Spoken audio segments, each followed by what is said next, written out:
folks, checking in from Prague for another episode of Virtual Travels. My name is Martin and I'll take you around. So I'm in the Czech Republic, in the capital of the Czech Republic, in Prague. We're a pretty small country, about 10 million people living around here. In the capital there's about 1.5 million, so Prague is the capital. And we're a landlocked country in the heart of Europe, as we like to say. So our neighbors are Germany on the west, then it's Poland on the north, Austria on the south, and Slovakia on the east. So we're somewhere in the middle of Europe, between the east and the west. As I said, we like to say we're in the heart of Europe. And therefore we've had quite a rich history. Lots of ups and downs, the influence from the east and from the west, of course,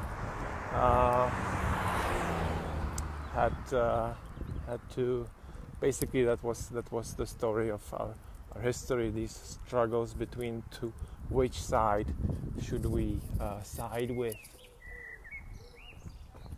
Alright, maybe more interesting will be if I turn on the camera the other way. So I'm walking on the top of the hill, one of the hills we have over here in Prague. The hill which holds the Prague Castle.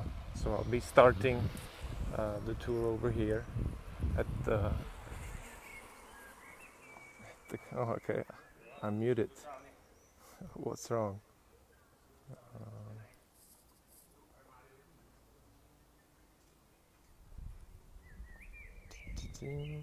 Why am I muted?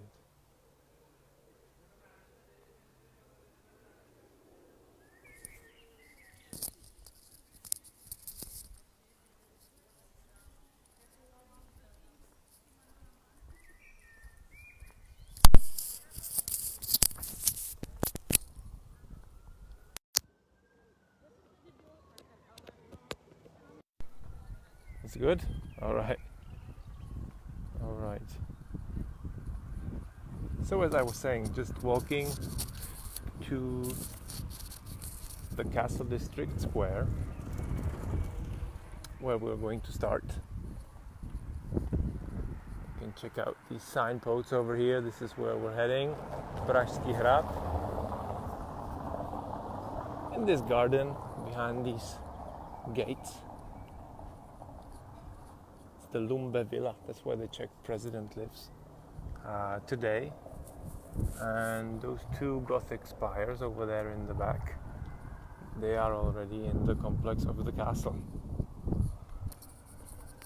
So we're walking through this 16th, 17th century neighborhood, the Castle District.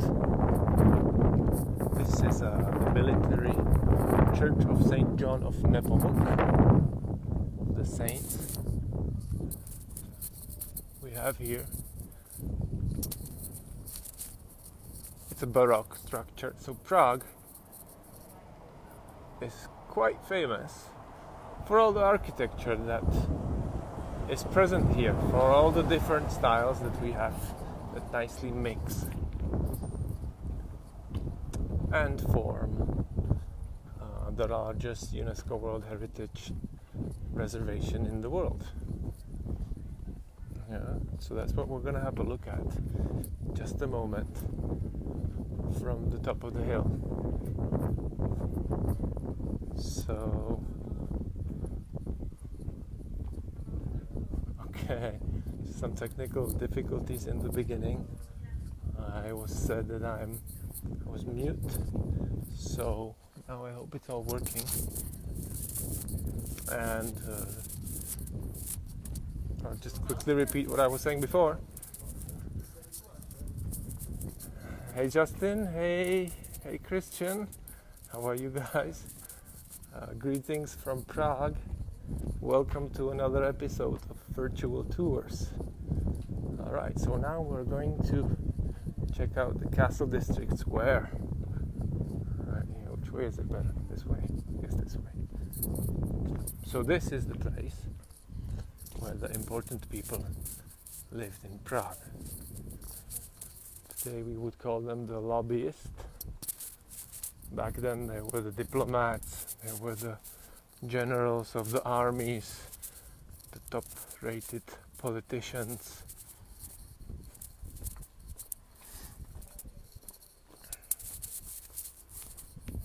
It's a beautiful day.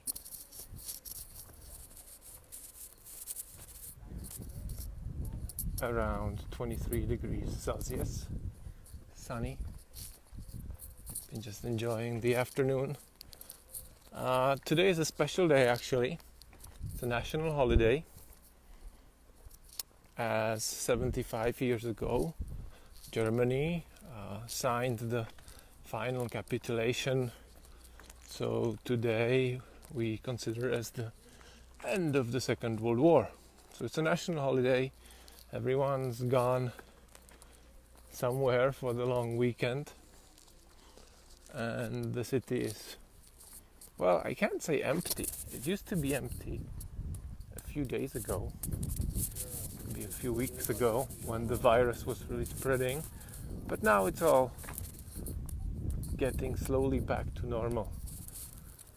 We've got a beautiful building right over here, built in the Renaissance style. It's the Schwarzenberg Palace from the 1600s. It's decorated by this special feature we call this graffito, which means it has two layers of stucco, dark and a light one. And it's created that one of the layers is actually scratched off. I'll just close up a little bit so that you guys can have a better look. Sam is watching. Hi Sam, how you doing? Tamara. Alright, you guys have been here, you've seen that, but anyhow, for those who haven't, this is the structure of this decoration, right? These are the layers which all together kind of make this plastic-like facade. Over here.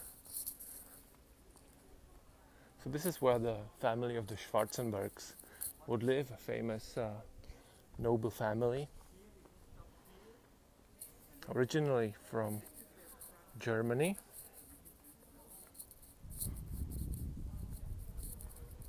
And right over here we've got the Palace of the Archbishop, another Baroque palace. You can see that there's nearly nobody here. And another important building, the Salm Palace. The Salm, as the Schwarzenbergs were the nobility. And right in front of me we've got the entrance into the Prague Castle. Alright, so this fairy tale like chateau that it looks like nowadays. It used to be a medieval fort. However, it's been transformed into the seat of the democratic president. Nearly over 100 years ago, in 1918, this country became a republic, a democratic republic. So this is the main entrance into the complex that has many buildings all together. It covers the area of about 11 football fields. There's Romanesque, Gothic, Baroque, Classicist, 20th century style buildings. You can see the main gate right here, and you can see the fighting giants who were put up by the Habsburgs, another important aristocratic family that actually was on the Czech throne for almost 400 years. This is how they presented themselves. Watch out. Watch out. Don't come any closer. But this is what will happen to you. So it was kind of hard for the Czechs to relate to the Habsburgs, as this is how they presented themselves. When the Habsburg time ended, it was the time of the Republic, and the first Czechoslovak president was this gentleman standing in the sun, TGM, Tomáš Garrigue Masaryk, first president of Czechoslovakia. There we go. Alright. He was born in the mid-19th century and died just before the Second World War. So he was around during perhaps the best period this country has ever experienced, between the two world wars, the time of the First Republic. Yeah, so we've got a pretty sweet view over here. Right there on the right, a park called Petřín with the famous lookout tower, similar to the Eiffel Tower in Paris. The Petřín Tower.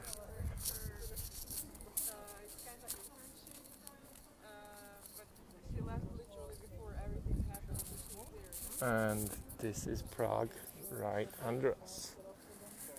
Alright, so we've got these red-headed houses that form the second part of the historical city of Prague, the lesser quarter right under the Prague Castle. Right over there you can see the two towers of the Charles Bridge leading to the old town of Prague on the other side of the river.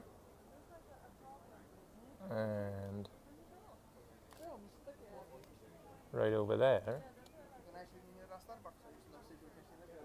you can see a gazebo of the American Embassy, because this area right under us is actually full of embassy. It's kind of the diplomatic part of Prague. So this is the flag of the United States right here, and right behind the flag you can see two Gothic spires that stand in the place of the second fortified settlement of Prague, and it was the higher castle.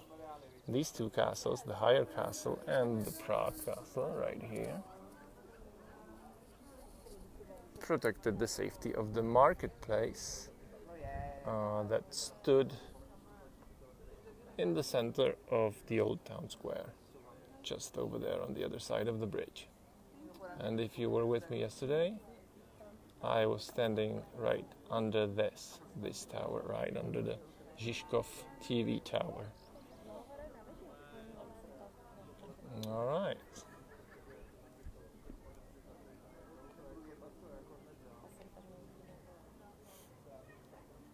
Hi Pam, hi Sam. How are you guys? Yep, you guys were here. You remember seeing it correctly? So this is the National Theatre right over here with the gold padded roof. And then in the back, it's a new financial district growing up in Pankrác. Around there we have the so-called beheaded houses. So those were the houses from the communist era. Right, we've got the red-headed ones over here and the beheaded ones in the back. Pankrác, those are the towers in the back over there. That was actually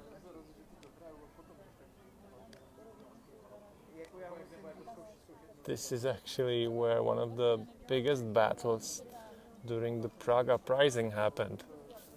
So that was exactly 75 years ago.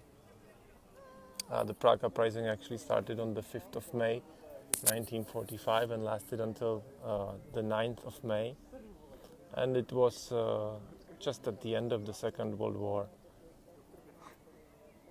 Quite a subject actually. Again, the politicians are discussing it in the newspaper. It's full of this important day discussing the role of the Red Army,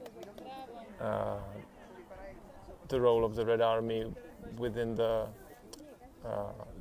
liberation of Prague, to which extent was actually Prague liberated by the Soviets, when the Soviets actually arrived on the 9th of May, when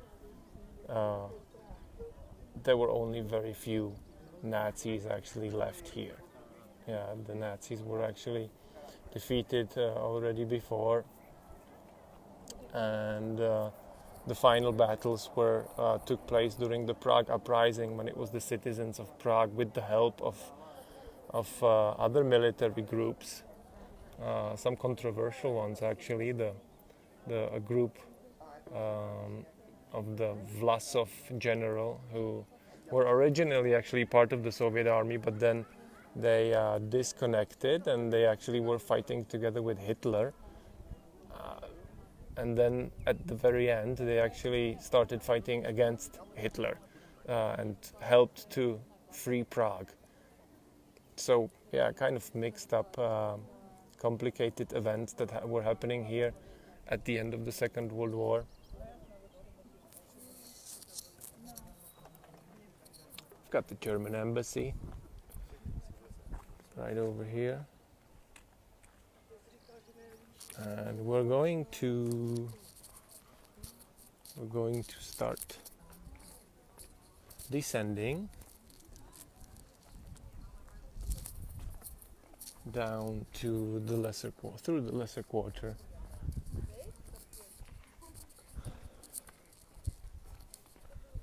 to cross the bridge.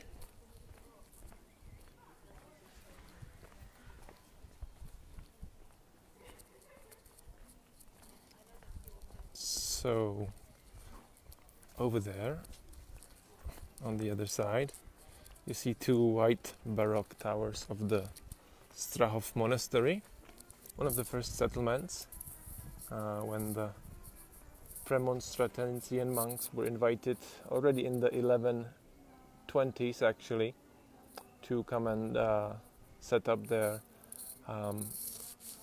settlement over here in Prague. There were the few literate ones, so they gathered a huge collection of books, of scripts. That's the seat of the Czech Museum of Literature. So yeah, that's one of the things. If you Google the Strahov Library, you can do that right now, and you can see the interiors of that Strahov Monastery right over there. The philosophical and the theological hall. And yeah, in the meantime, you can enjoy this view of these roofs. Quite spectacular. Yeah, these roof tiles, clay roof tiles. And yeah, we're walking under the Palace, under the Schwarzenberg Palace. We've got these lunettes, these decorations right here. Actually, lunettes is this geometrical kind of things under the cornice, or that form a part of the cornice.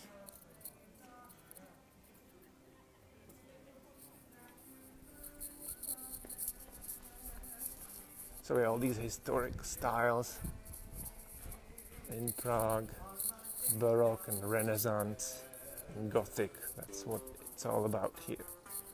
These old materials. Got a street performer.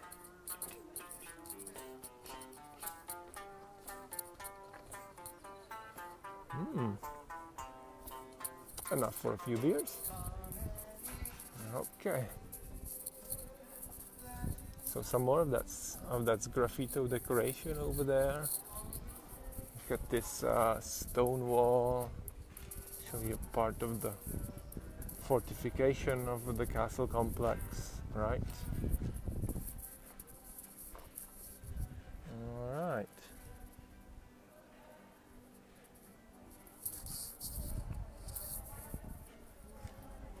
We'll be taking this street to go down. This is the Neruda Street.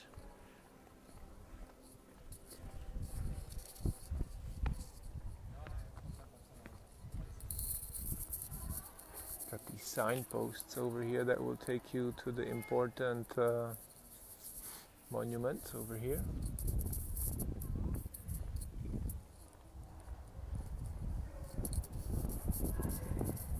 And walking down this street, got a number of houses. This is where Jan Neruda lived and started writing in this house. After this man, or after Jan Neruda, this street is named. He was an important writer in the 19th century. Lived between 1834 and 1891.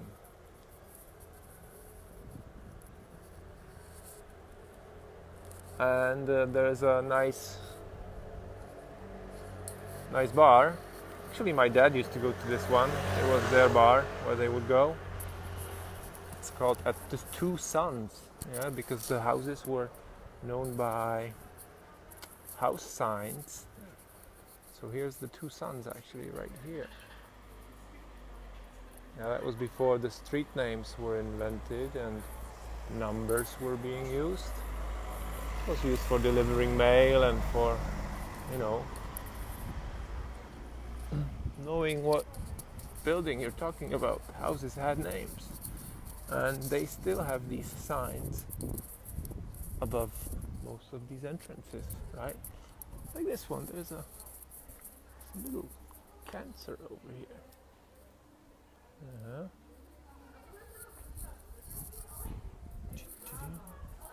Red Lion. Yeah, well, these names weren't, of course, taken up by the hotels or galleries or whatever the function of these houses is nowadays.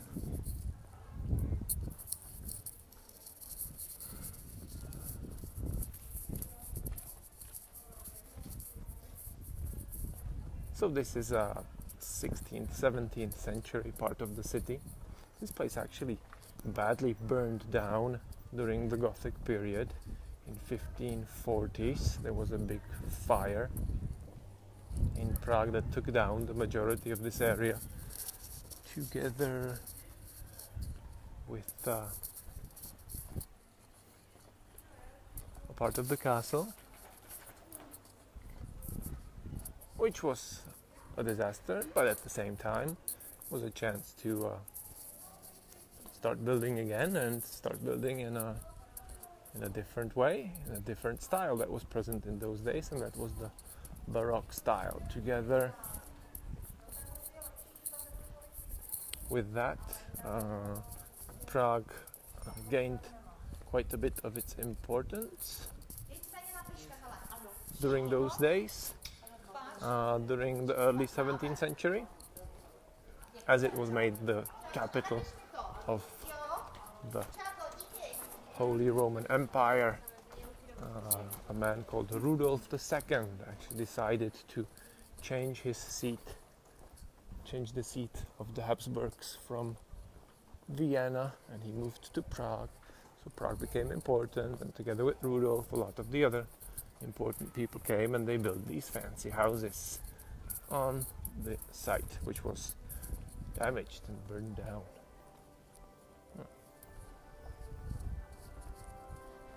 We can have a quick look into one of these churches over here, huh?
Too bad you couldn't smell that beautiful smell inside. It was quite spectacular. And talking about Baroque, this was the nicest, or one of the nicest examples of the interiors that Baroque was producing.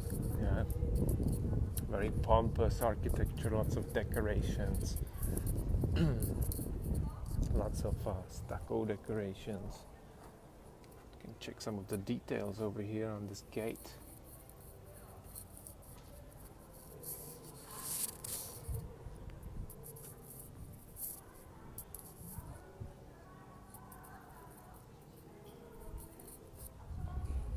It's really nice to walk over here. I'm not saying it's absolutely abandoned as it used to be a few weeks ago, but still, if you would compare it to the days with the regular traffic, then this is like nothing, of course. Got the Romanian embassy over here. Romania.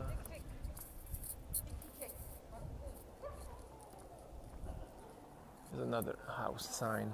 The house at the 3 Violins. Check that out. Utri Hosliček. 3 Violins. Check.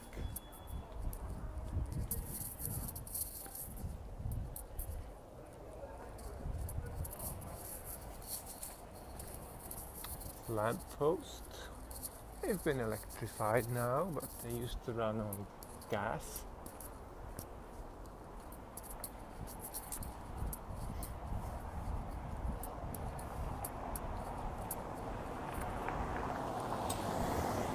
This is a house at the 3 Reindeer. Where's the reindeer? Let me see.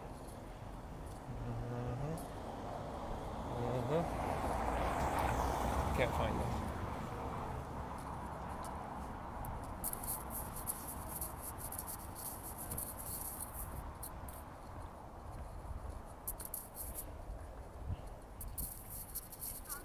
All right, so we're now at the Lesser Quarter Square.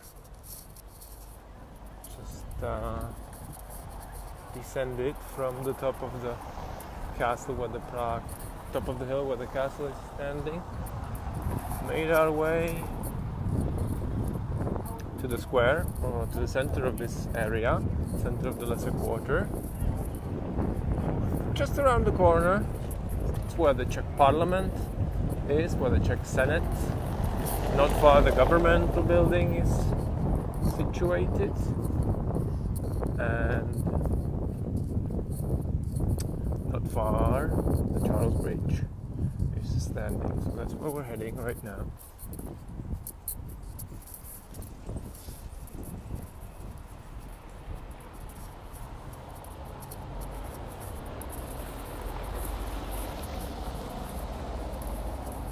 Right.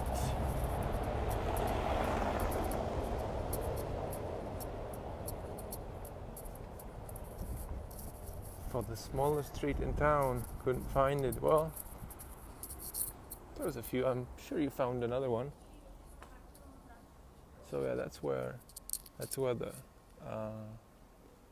the Parliament building actually is. The Parliament Street. Sněmovna. Right. And we'll take a walk through this passage. Check this out, these Gothic ceilings.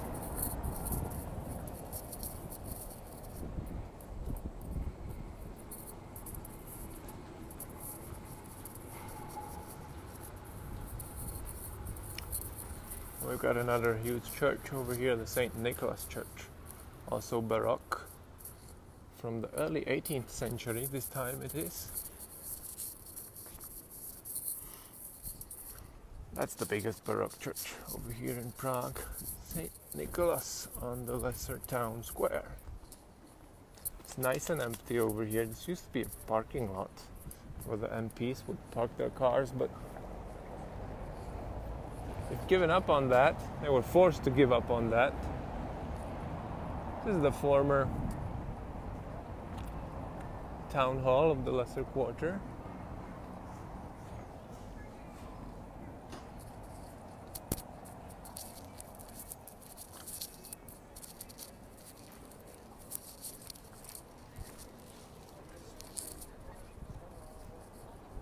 So you can see people still are wearing face masks.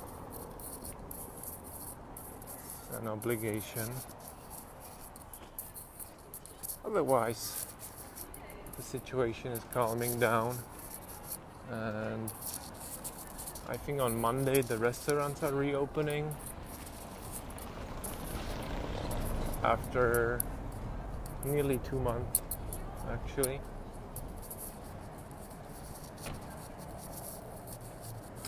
Another look. St. Nicholas Church. There we go. Now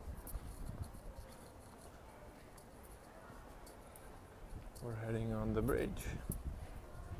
So yeah, I have my face mask around my neck, so I'm ready to put it on, but kind of keeping a distance from everybody, so should be fine. Thing is, it's so hot now. It's not really that comfortable.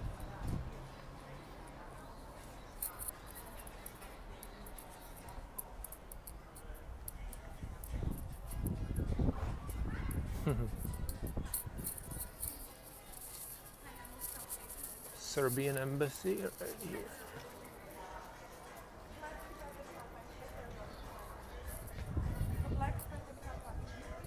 Actually appreciate how calm it is right now.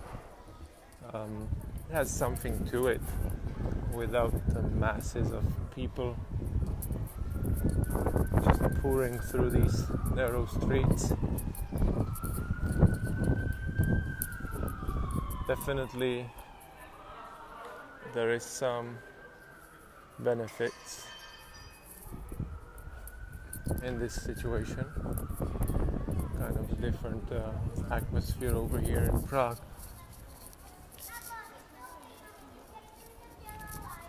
Even the Czech people, actually it's only the Czech people who are around here, as there's a travel ban. Now the Czech border is actually open, but the other borders are closed, or you have to have a negative test on the virus that's not older than 4 days, so people aren't really traveling unless it's for business or for job like purposes. So this is the entrance tower onto the Charles Bridge. This is another tower standing right next to it. Actually they are connected. Tower of the Judith Bridge. Judith Bridge used to stand here before, already in the 12th century, but was taken down by floods.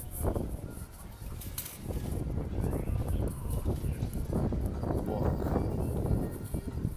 right under here.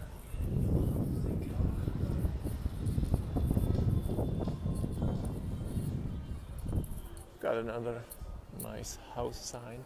It's the house at the Three Ostriches. So there's a story about this lady living in this house, and she had a strong attraction to anything that was special, and she wanted an ostrich. She wanted something exotic.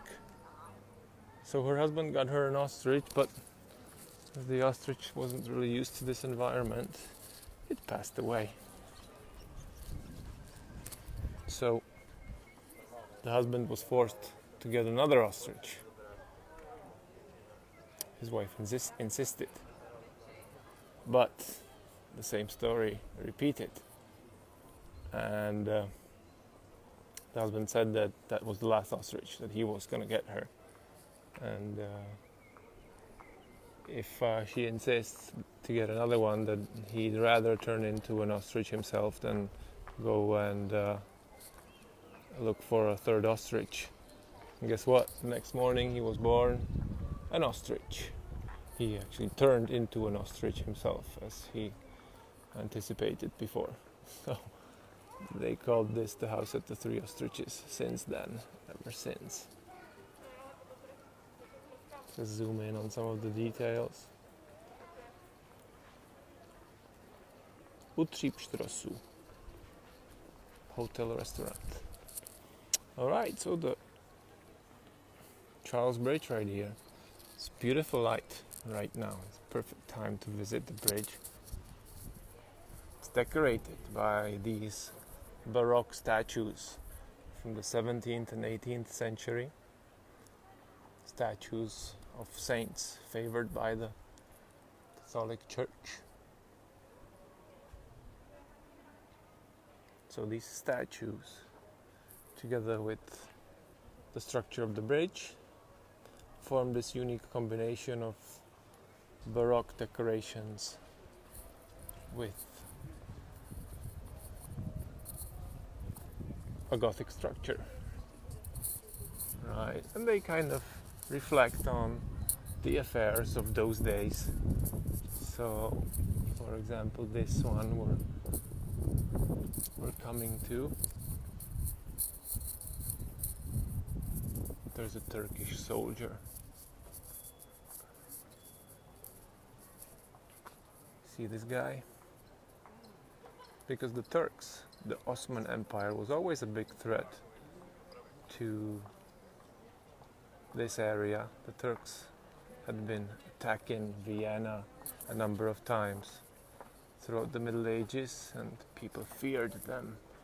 They feared that they might end up just like this when the Turks come, guarded by this dog.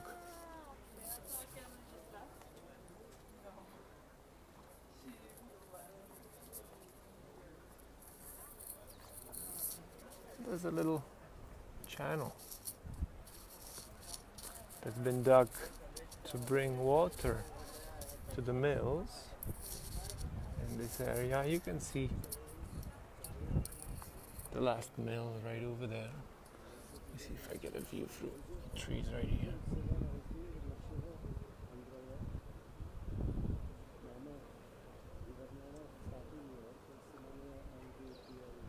So it was the Maltese Knights who dug this channel to bring the water here, and they formed actually an artificial island here in Prague, just on the side of the river, of course. Some chestnut trees blossoming.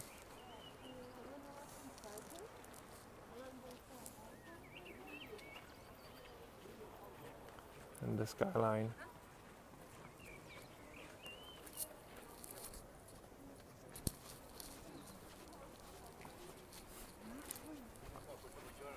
So there's a famous date when the bridge was built.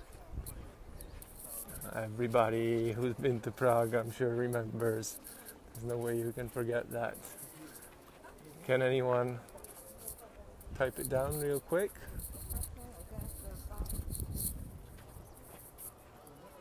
When was the construction of the bridge started? I'm fine to go with just the year, but you can give me the day and month as well. Might make it easier for you, if you know what I'm saying.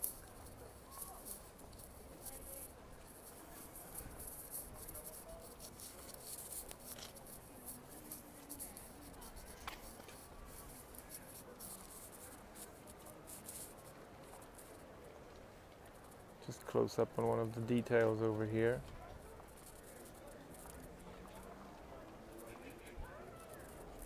Recently I read this legend about this maid that was living in this house. I can't really remember the story. I think she was forced to marry someone she didn't want to. Then somehow she made her way out of it, but then died anyway.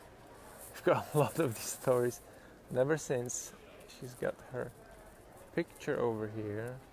There's a little light always on. 1357 is the correct answer. Thank you, Pam. What day and month? Anyone?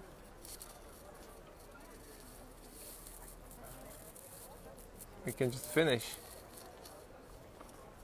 by adding the rest of the odd numbers and then repeating them back to 1 again. So there's only one missing. 9th, right? Of which month?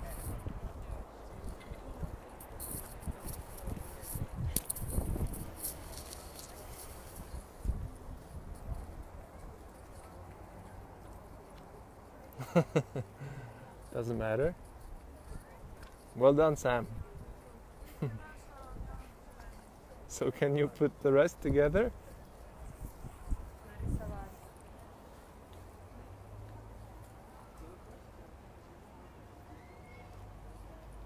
So these statues, they are actually copies, of course. The original, they are in the museum.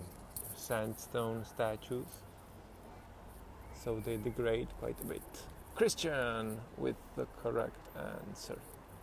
1357 on the 9th of July, and we have the time here as well. Incredible. What a student, huh? 5:31 a.m. Yeah, that was the numerology that helped the bridge survive until today. Let's look at all this water that's going under the bridge. It's the Vltava, the Moldau. Strong river. It flows through the whole country and then ends up in the North Sea. And often in the spring, floods were happening in Prague. So this numerology was used to kind of fortify, to strengthen the bridge. At least they believed so, that the numbers would help the bridge survive all these masses of water that would come to Prague. Interesting little boat right over there.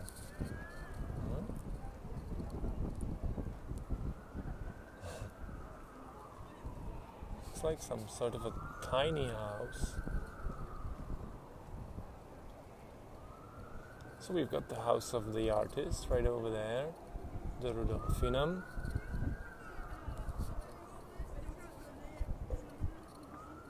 And we've got the Museum of Franz Kafka just over there.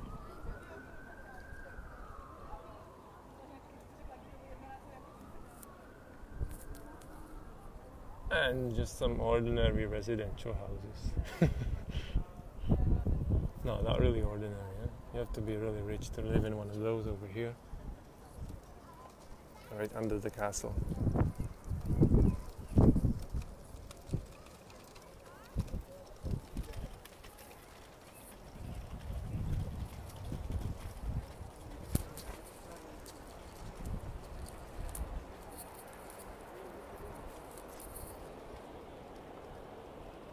There's some protection of the bridge, right? So in case there was some big pieces of wood coming with the water, they wouldn't damage the bridge. The river drops quite significantly as it flows through Prague, so it's actually artificially, the bottom of the river was turned into these kind of steps. And we've got water locks for the boats. So the boat actually goes through this way over here on the right, goes through the lock and gets above this step.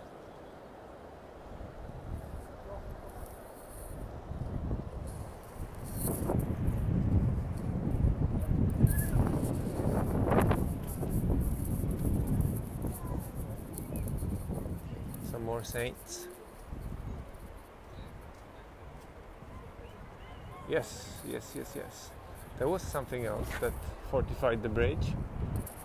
Who can remember? There was a secret ingredient that they placed into the mortar.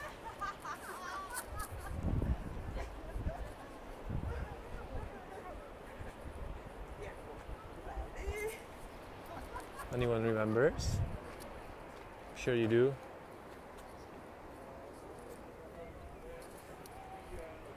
We've got a nice statue over here. This one's not sandstone, right? This is copper. Saint John of Nepomuceno.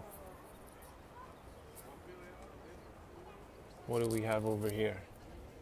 We've got a soldier with a dog, and we've got someone taking his confession, or her confession. Can you see that? So that is the wife of Wenceslas the Fourth, the son of Charles the Fourth. So the man who actually started constructing this river. And he was a guy who was suspecting his wife from having an affair, and he thought that the guy who can't really see in the confession booth knows all the secrets. Therefore he forced him, Saint John of Nepomuk, that's actually this guy, this guy is this guy, to tell him what they were talking about during the confession. Well, Saint John was a good Christian, and he refused to spoil the secret, and guess what happened to him? This is what happened to him. They threw him off the bridge into the freezing waters of the Vltava River. Horrible people. That night, 5 new stars appeared on the sky. Those are the stars that he's got around his head in his far-style halo. And that was a signal that they killed a holy man. So later on they recollected his body and they buried him in that building, in the big church right in the center of the Prague Castle complex.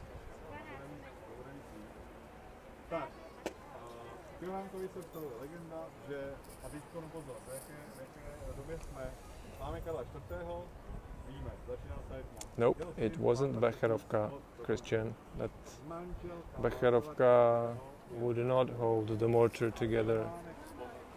That wouldn't help. I'm sure you can do better than that.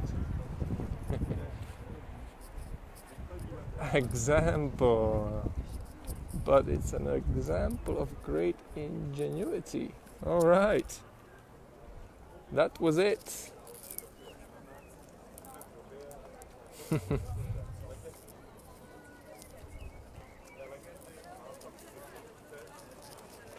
So apart from the sand, the calcium, or the cement, the water, the rocks, they would put, for example, eggs into the mortar to make the mortar stronger, right? That was something they believed might help. When you're making bread, you also need to put the eggs inside. Actually, you don't have. Into the bread, you don't have to. If you're making some other kind of pastries, you put eggs, but you don't have to put it in the bread. Well, never mind. What we have over here. The villa of the Prime Minister saying, we're gonna make it.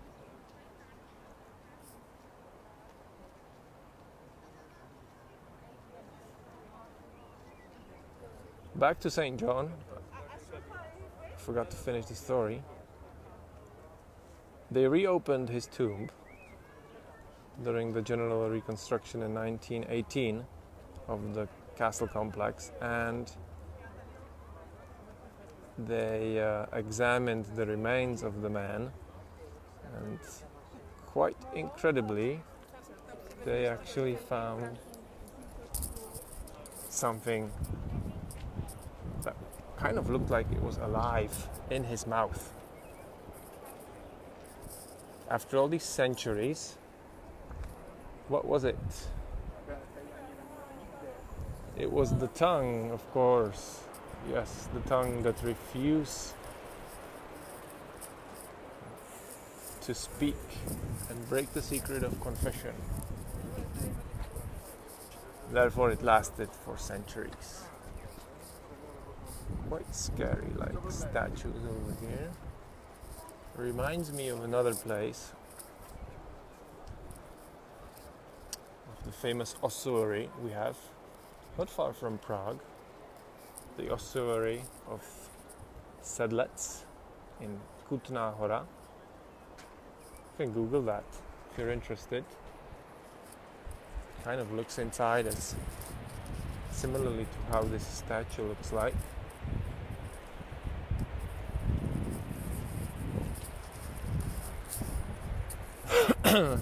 Yeah, famous ossuary where there are the remains of 200,000 people, if I remember correctly. Actually, most of them victims of the Black Death of the 14th century, but then also some soldiers of the Hussite army.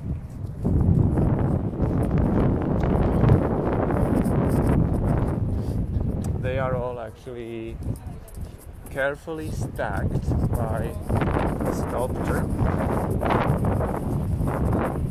called František Rindt in an area under the cemetery, in the basement of the church. The church is actually standing in the cemetery. And well, they were making the cemetery a bit smaller in one period, at one point, and all the bones they found on the outside they actually placed into the ossuary under the church. Carefully made decorations out of these bones, so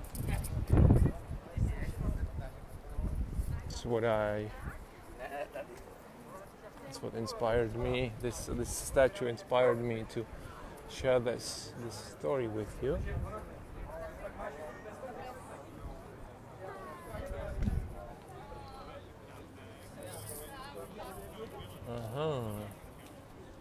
So we've got another interesting statue right over here. This is Jesus, of course.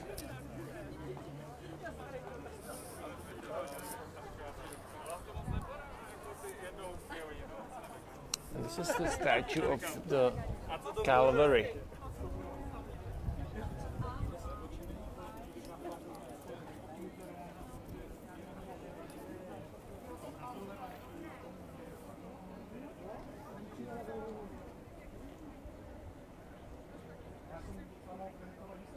So this flag over here, I tried to focus it, actually describes the story. What's wrong with this statue?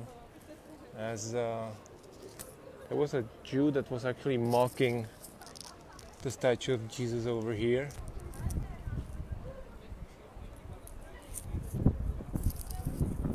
And the addition of the statue of the Hebrew inscription and the explanatory texts from 1696 is the result of improper court proceedings against Elias Bachofen, who was accused of debasing the Holy Cross.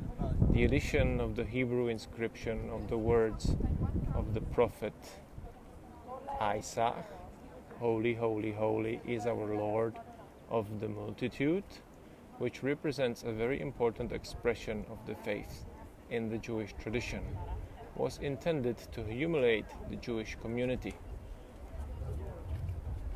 So that's why this explanation is also written here.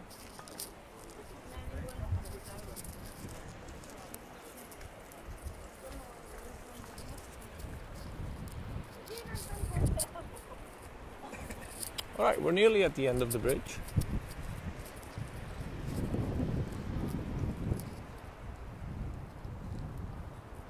Just enjoying these shades on these statues from Matthias Bernhard Braun and Brockhoff.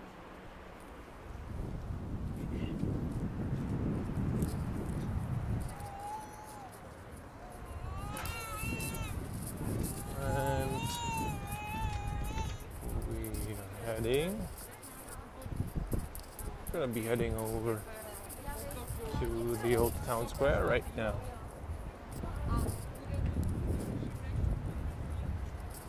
This place, the end of the bridge, you can see that there are nearly no decorations on this tower. They were actually taken down during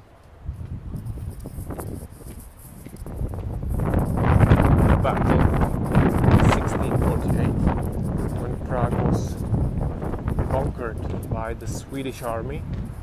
But the Swedish army was actually stopped over here in Prague, so Prague was only conquered on the western bank of the river. The army never got over the bridge to the other side, to this side. So this is a symbol of Prague, the coat of arms, and you can see this is actually a quite common manhole, the Prague sewer system, it says. And you can see this arm sticking out of the gate, and this was added to the coat of arms after this brave defending of the city by the citizens in 1648. We've got another Baroque church of Saint the Holy Savior over here, and we have the Church of the Knights of the Red Cross right there. We've got the Clementinum, a building, a huge building, which was used by the Jesuit order, who were educating the Czechs in the second half of the 17th century, when the Protestants were defeated and the Czechs were obliged to accept the Catholic religion. So the Jesuits, their powerhouse was over here in this building.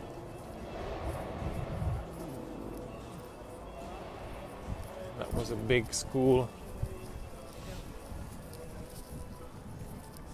We're walking through the Charles Street right now.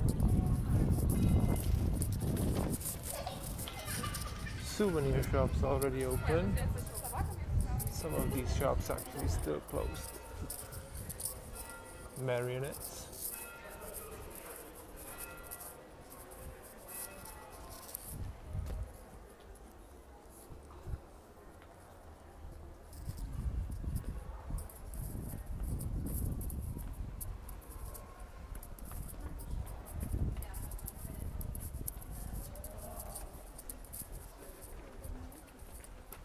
Is that the television tower babies crying?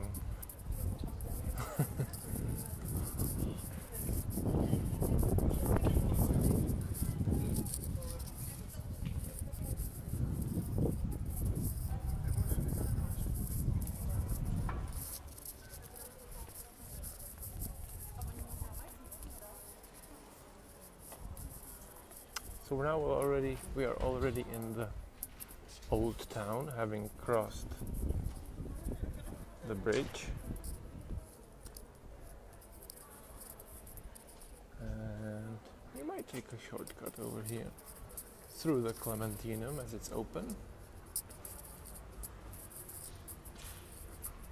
Some of you might remember the mirror hall of the Clementinum, where the concerts are happening.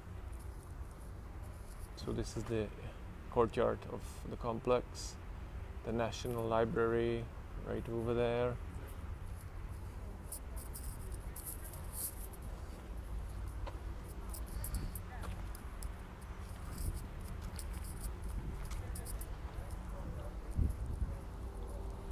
This tower, from 1776, they record the weather in Prague. It's now actually a meteorological station over here. some of the measuring machines.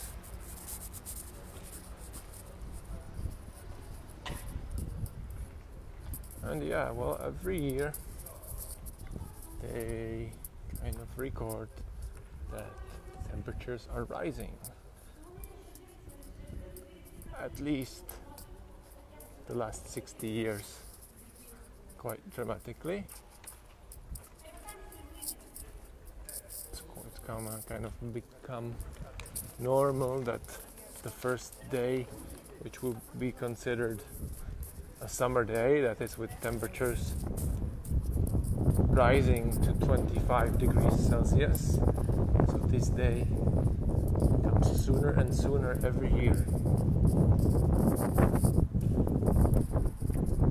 And this is the town hall. This is where the municipality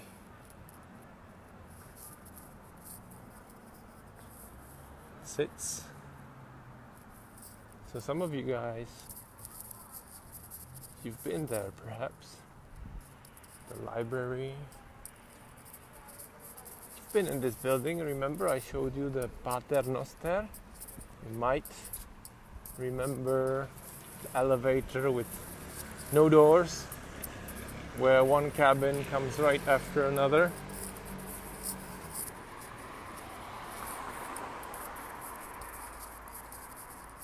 And we've got the legendary Black Knight over here. A statue of the Black Knight, a soldier who actually strangled his wife when he came back from war, as he suspected her from being unfaithful to him. But she was innocent, and therefore he has to roam the streets. He appears here every 100 years, and the only way he can be freed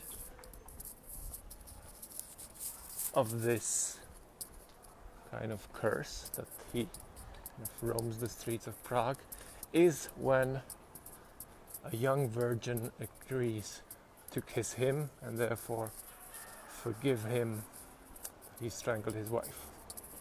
Well, good luck on that.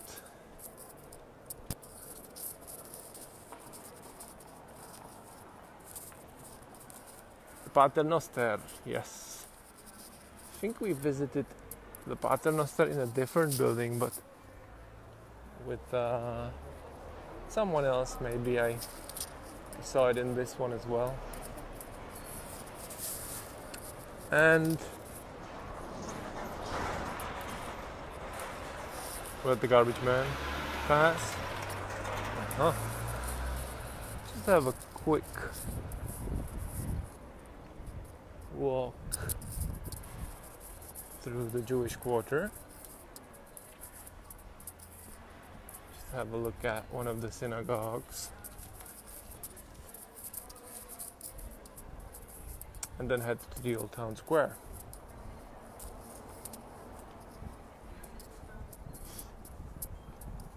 So it was the Christians living here side by side with the Jews, of course.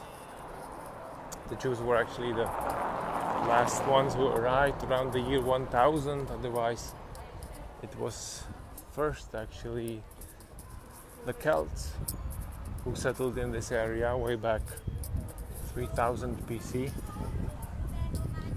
A small tribe of the Celts actually called the Boys, right? The Boys not spelled with a Y, with a double I instead. So more correctly they would be called the people of Boja. From them we have the name Bohemia as their name. The boys, the home of the boys, Boyheim, Boiohamum, and Bohemia. Bohemia is the historical name of this region, the majority of today's Czech Republic. We also have another region called Moravia, southeast, and another part of a region which is called Silesia. We only have a little part of Silesia. Most of Silesia belongs to Poland. We lost that in the 18th century during the time of Maria Theresa.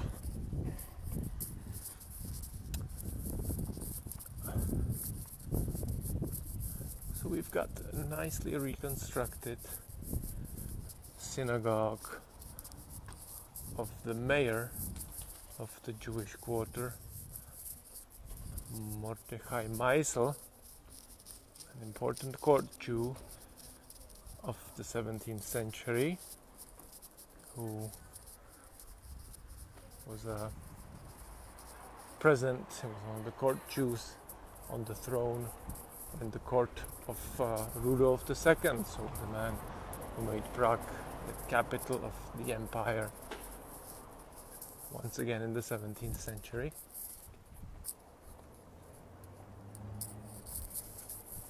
The Jews had to actually spend their time living over here in this area, locked down practically, surrounded by a wall. They could not get out of here. It looked way different back then. It was really a slum, very overpopulated.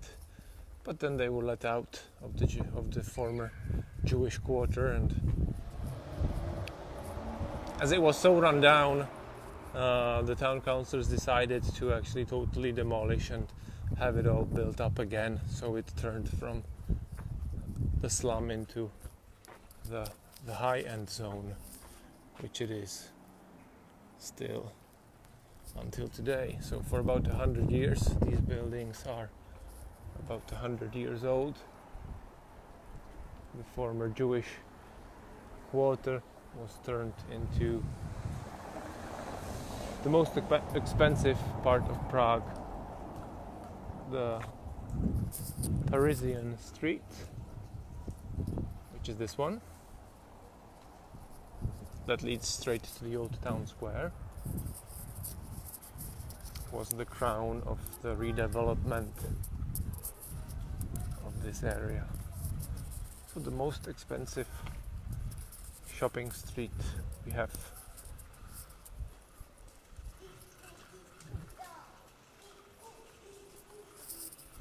It's a nice wide street with trees on it, both sides, and kind of fancy buildings.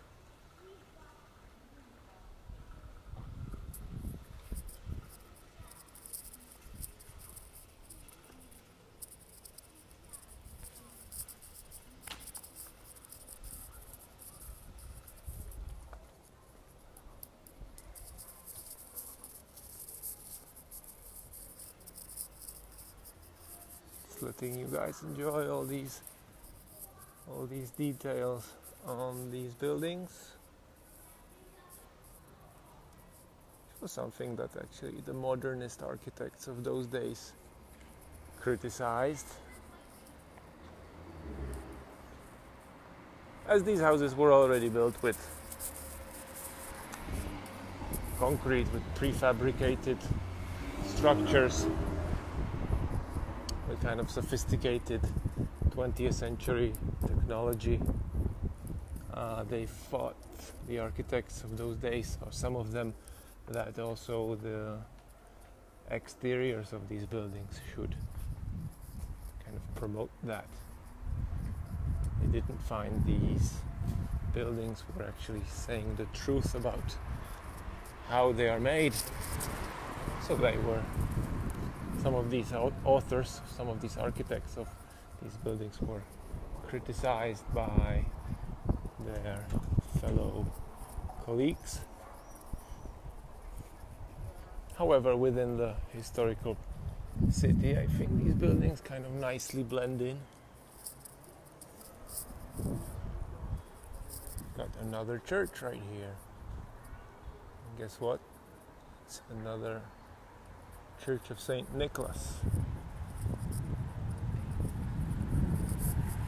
We're heading to the final spot, final destination. We're actually already here. on the old town square. The main church of the old town square, St. Nicholas Church,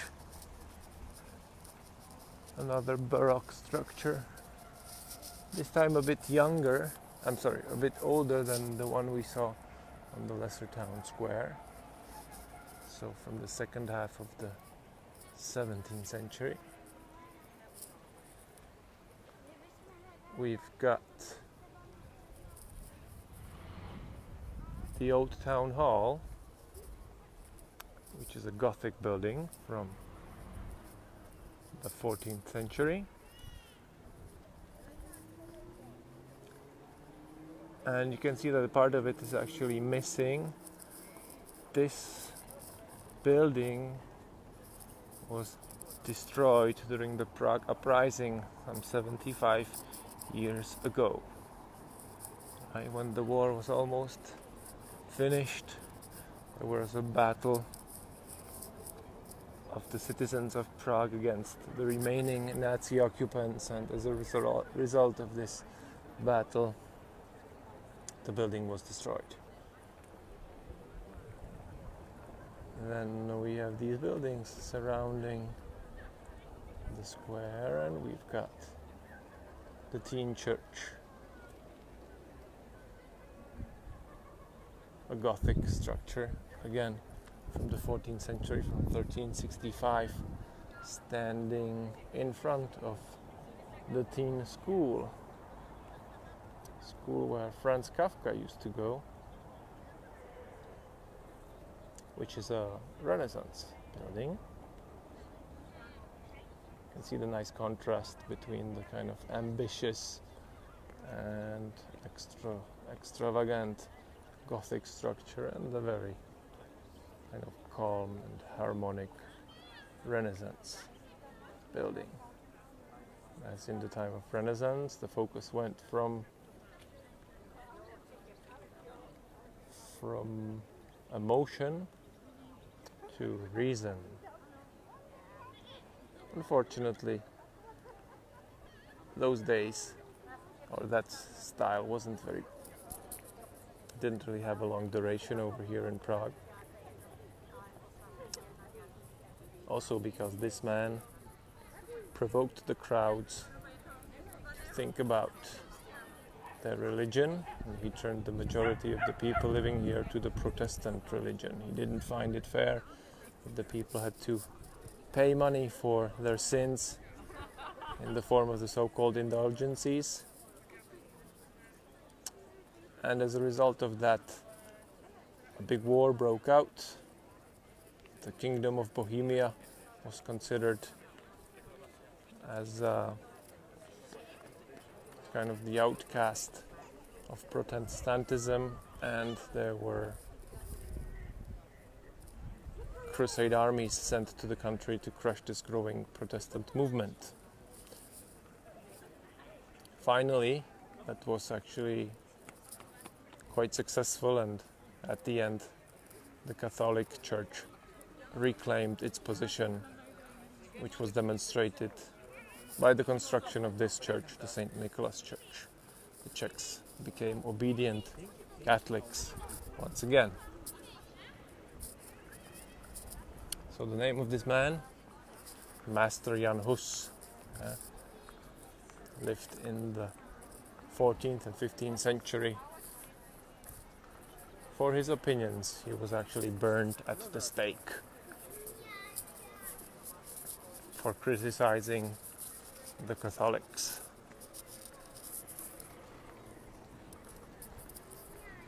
We're gonna finish here, folks. It's been quite a long tour, actually much longer than I thought.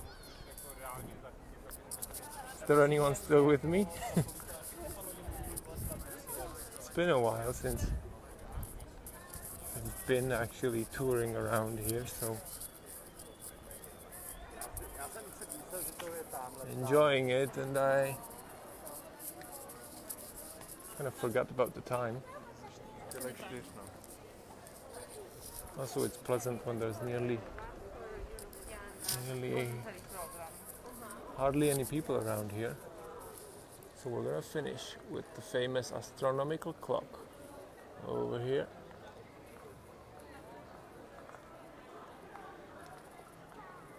The model of the universe, as the people thought the universe looks like, comes from the year 1410. You can see the Earth in the very center. You can see the moon, you can see the sun that actually rotate around the Earth. As well, the idea was that the Earth is actually the center of the universe back then. Then we've got the blue part that actually stands for daylight, the red part for the time when the sun goes up and when it comes down. And we've got all these numbers and signs with the Gothic Arabic numbers all the way on the very edge. Right here.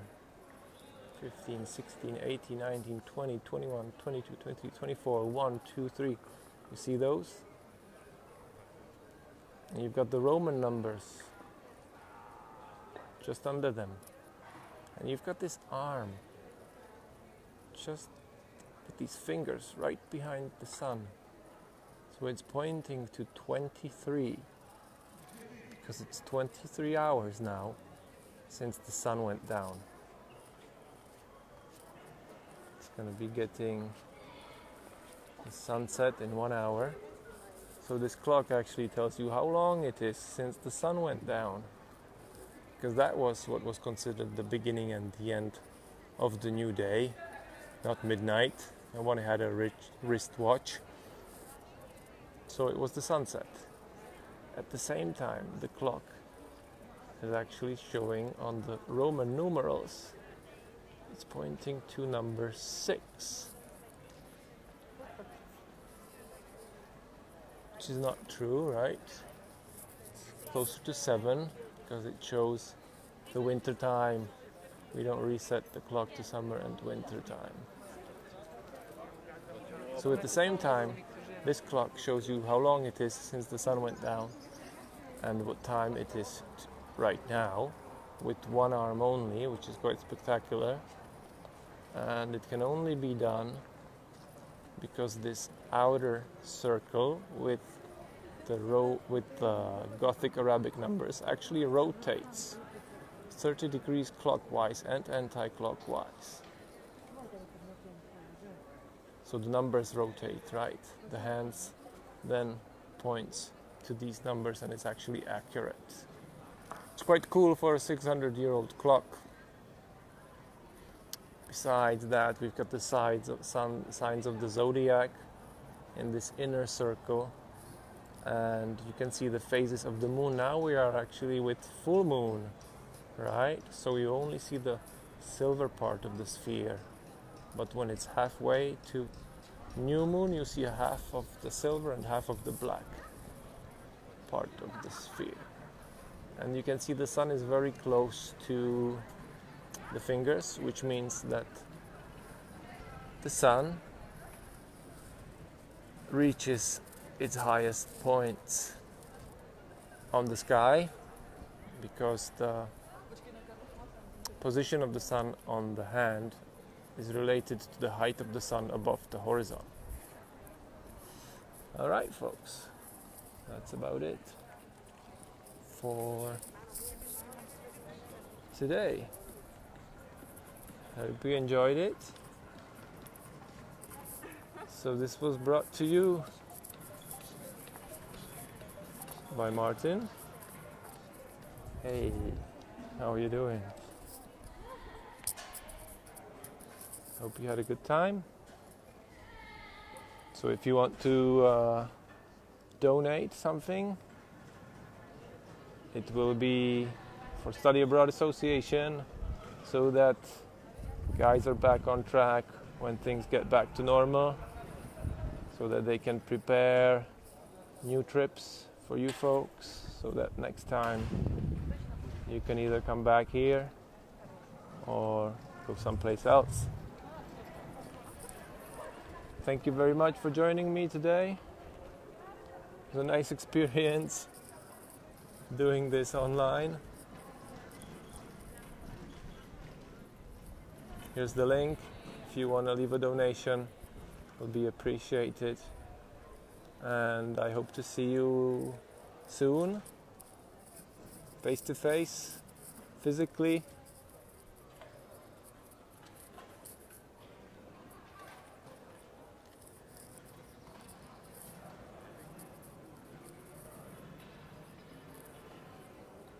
My pleasure.